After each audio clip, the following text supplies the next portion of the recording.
E aí, pessoal, beleza? Professora Juliana. E no vídeo de hoje a gente vai falar sobre o arroz parboilizado. Você conhece? Sabe qual que é a diferença dele do arroz comum? É a mesma coisa que o arroz integral? Então confira tudo no vídeo de hoje.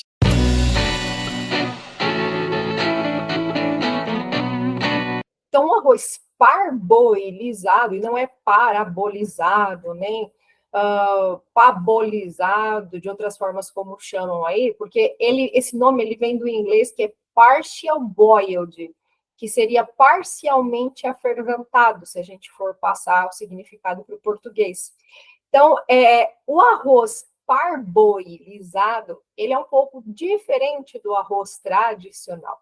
Porque no arroz tradicional, nós temos o arroz que é colhido e descascado antes de ser embalado para ser vendido. Mas no arroz parboilizado, a gente tem um processo, como o próprio nome diz, de aferventação. Então, esse arroz é aferventado, ainda com a casca, e em seguida ele é seco, e só depois que ele vai ser descascado e embalado.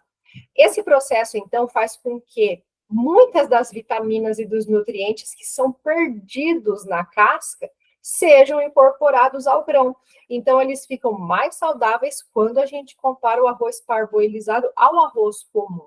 Ele conserva os nutrientes. Mas uma coisa que a gente precisa sempre lembrar quando a gente fala de arroz comum, arroz parboilizado, é que eles são da mesma espécie. Eles são da espécie Oryza sativa, tanto o arroz branco comum quanto o arroz parboilizado.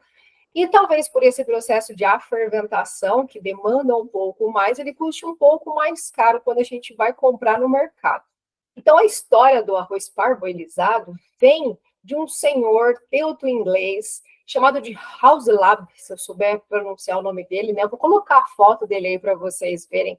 Esse senhor, que era o Erich, ou Henrik, ou Eric, não sei, Erich Hauselab, ele fazia pesquisa sobre alimentos na década de 30, na região da Índia e da África, e ele observou que a alimentação básica desses povos era o arroz. E aí ele percebeu que muitas das pessoas que consumiam arroz tinham uma doença chamada de beriberi, que é uma doença por deficiência vitamínica, que nós temos, inclusive, até hoje, nós estudamos essa doença até hoje, não é lá dos anos 30. Então, ele percebeu que algumas pessoas que consumiam arroz tinham essa deficiência, chamada de beriberi, e outras não. Aí ele começou a observar os hábitos dessas pessoas, as que tinham e as que não tinham. E o que ele pôde observar é que as pessoas que não tinham essa deficiência, denominada de beriberi, que é uma deficiência vitamínica, nutricional, ele percebeu que essas pessoas encharcavam o arroz antes de cozinhar, antes de fazer, antes de retirar a casca.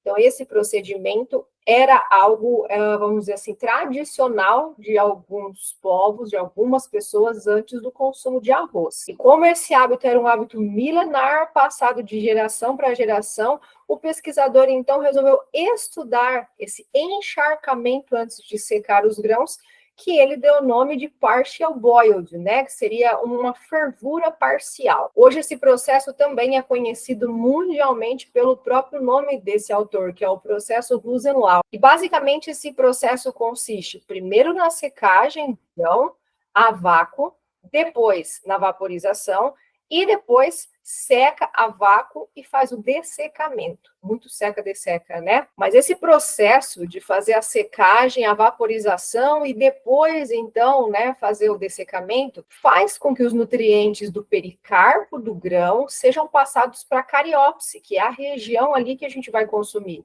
E esse arroz pode ser guardado por mais tempo e vai permitir com que essas características nutricionais permaneçam, sejam aí conservadas. Esse processo, então, ele ganhou popularidade depois da Segunda Guerra Mundial e chegou no Brasil por volta de 1950. Então, quando alguém comentar com você que arroz parboilizado é um arroz artificial, isso é mito. Que ele é um arroz de outra espécie ou de outro tipo de arroz, também não. Que ele é um arroz inferior porque ele é um arroz mais amarelado, isso também é mito. Na verdade, ele acaba ficando com essa coloração amarelada por causa da gelatinização do amido do arroz nesse processo aí de aferventar.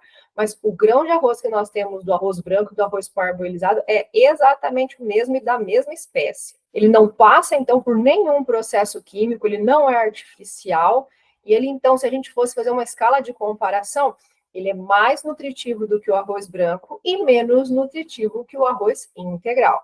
Gostou dessas informações? Eu aposto que você não sabia de onde vinha o arroz parboilizado e que você nem desconfiava que ele era da mesma espécie do arroz comum. Eu espero que você tenha gostado desse vídeo, dessa curiosidade. Curta, comente, compartilhe com alguém que você conhece, que gosta, assim como eu, do arroz parboilizado. Acho ele muito bom, tem um gostinho assim, parece que especial, né? Porque você já sabe, né? Você acabou de saber que biologia não é só para você estudar botânica, estudar cariópsis, estudar todas essas coisas referentes aos vegetais para acertar na sua prova, no seu Enem, no seu vestibular, gabaritar a sua prova de ciências da natureza, não só. Biologia é para a sua vida.